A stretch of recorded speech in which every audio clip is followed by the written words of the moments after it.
Family, কেমন আছো তোমরা? আশা করি তোমরা খুব ভালো আছো। আজকে তোমাদের সাথে শেয়ার করব একদম নতুন একটা রেসিপি, বিরিয়ানির চালের ক্ষীর পায়েস। তো চলো চটপট বানাতে শুরু করে দিই।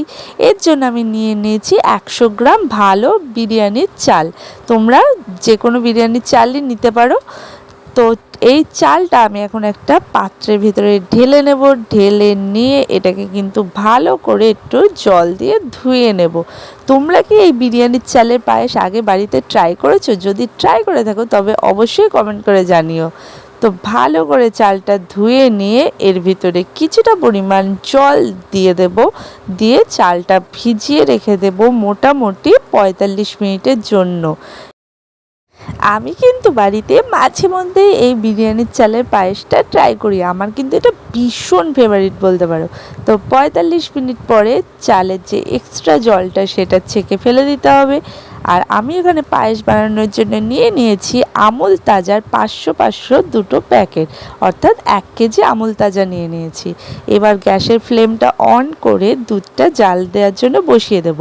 কিছুটা গরম দুধ তুলে নিয়ে তার ভিতরে কিশমিশটা ভিজিয়ে দিয়েছি। আরও কিছুটা পরিমাণ দুধ তুলে রেখেছি, কেন সেটা পরে দেখাচ্ছি। তো দুধটা যখন বেশ ভালো করে জাল হয়ে আসবে তার মধ্যে ভিজিয়ে রাখা চালটা দিয়ে দিতে হবে। দিয়ে ফুটতে দেওয়া হবে সেদ্ধ হওয়ার জন্য চালটা। আর এখানে কিন্তু গোবিন্দভোগ চালের মতো বেশিক্ষণ টাইম লাগে না চালটা ফুটতে। দুধটা বেশ কিছুক্ষণ ফুটে আসলে তার ভিতরে দিয়ে দিতে হবে তেজপাতা আর এলাচ, কিছুটা পরিমাণে ভেঙে দিতে হবে। এবার এক্সট্রা যে দুধটা তুলে রেখেছিলাম সেটার ভিতরে 10 টাকার একটা গুঁড়ো আমুল দুধের প্যাকেট দিয়ে ভালো করে বেশ গাঢ় গাঢ় করে গুলিয়ে রাখতে হবে। এটার কাজ পরে আছে। আর এই গোলানো আমুল দুধটা দিলে কিন্তু পায়েসের টেস্টটা অনেক অনেক পরিমাণে বেড়ে যায়। তো দেখো এখানে বেশ পায়েসটা ভালোই ফুটে এসছে। এরপরে দিয়ে দেবো এর ভেতরে কিশমিশগুলো। আর এখানে আমি পায়েস করার জন্য নিয়ে নিয়েছি 150 গ্রাম পরিমাণে বাতাসা আর 150 গ্রাম পরিমাণে মিছরি। তো চালটা সেদ্ধ হয়ে আসলে এই মিছরি আর বাতাসাটা পায়েসের মধ্যে দিয়ে দেবো। দিয়ে ভালো করে এটা বেশ কিছুক্ষণ পরিমাণ ফুটতে দেবো। দেখো এখানে বেশ কিছুক্ষণ পরিমাণ ফুটে এসেছে। তার ভিতরে এবার গোলানো আমুল দুধটা দিয়ে দেবো। দিয়ে আরও কিছুক্ষণ পরিমাণ ফুটিয়ে নেব। দুধটা ফুটিয়ে ফুটিয়ে কিন্তু একদম ক্ষীর করে ফেলেছি আমি এখানে।